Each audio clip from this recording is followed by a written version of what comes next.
listening to these old Beatle records again in CD form, I think is wonderful. I think it's super.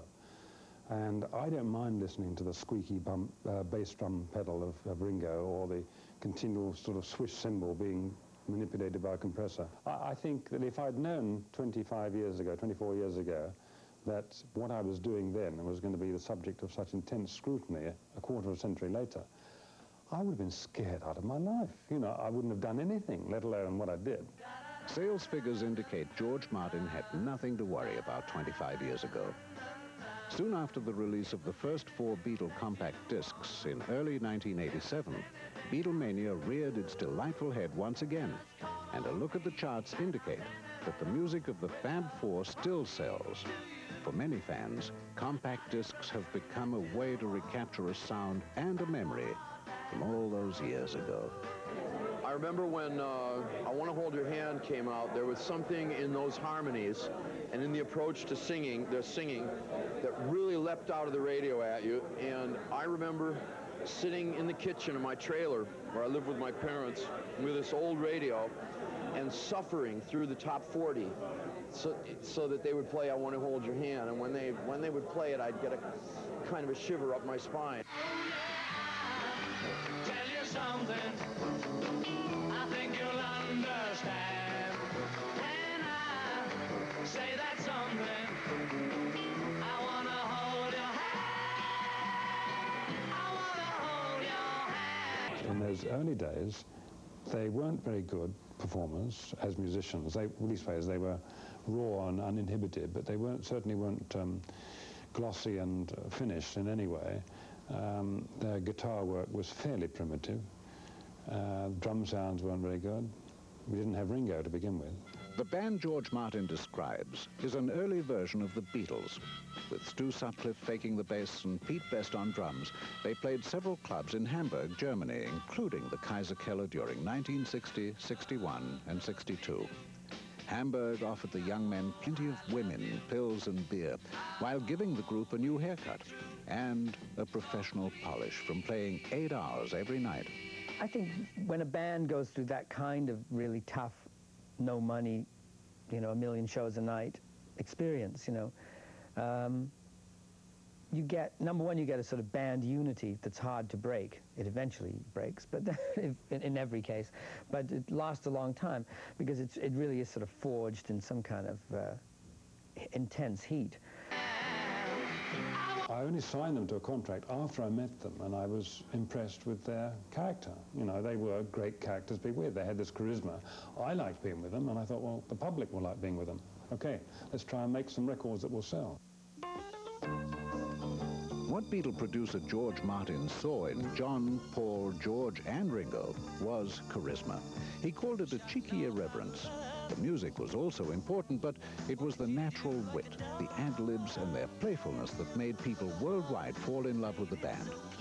John Lennon was particularly talented at saying the wrong thing at the right time, as he demonstrated while receiving an award from the British Variety Clubs in the mid-60s. I'd just like to say the same as the others. Thanks for the Purple Hearts.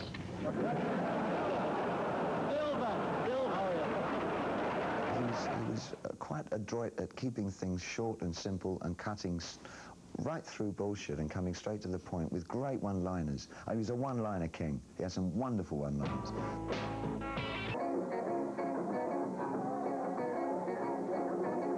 In 1962, the Beatles were one of Liverpool's hottest bands, but throughout the rest of Great Britain, they remained relatively unknown. Despite his persistence, manager Brian Epstein was having little success attracting record companies to the lads.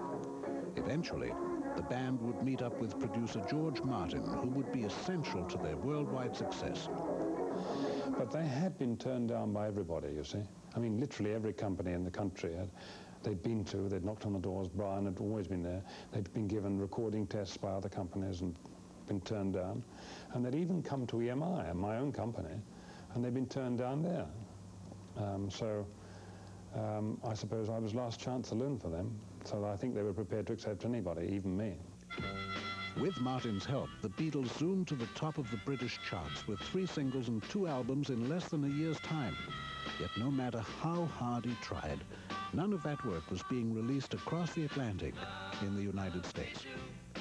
After Capitol turned us down 3 times, then we managed to get the releases on little labels like DJ and Swan.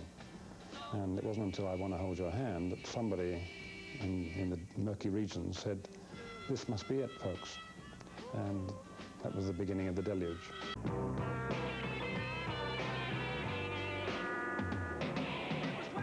I understand that this afternoon Maharishi conferred with you all.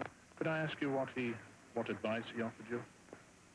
He told us not to get overwhelmed by grief, and to whatever thoughts we have of Brian, to keep them happy, because any thoughts we have of him will travel to him wherever he is. On August 27th, 1967, Beatles manager Brian Epstein died of an accidental overdose of pills and liquor. In the 6 years he had worked with the band, he had molded them from tough Liverpool lads into international superstars. Yet such success never made Epstein a truly happy man. The Beatles were his one joy in life. Surprisingly, Epstein had no prior experience in management when the Beatles signed with him in 1961. I think what he brought to them was a father image. And he, I guess, was a peer. But he brought a sense of security to them, and somebody who was going to hold the reins and manage them. They were 4 wild kids playing in Hamburg and having a good time.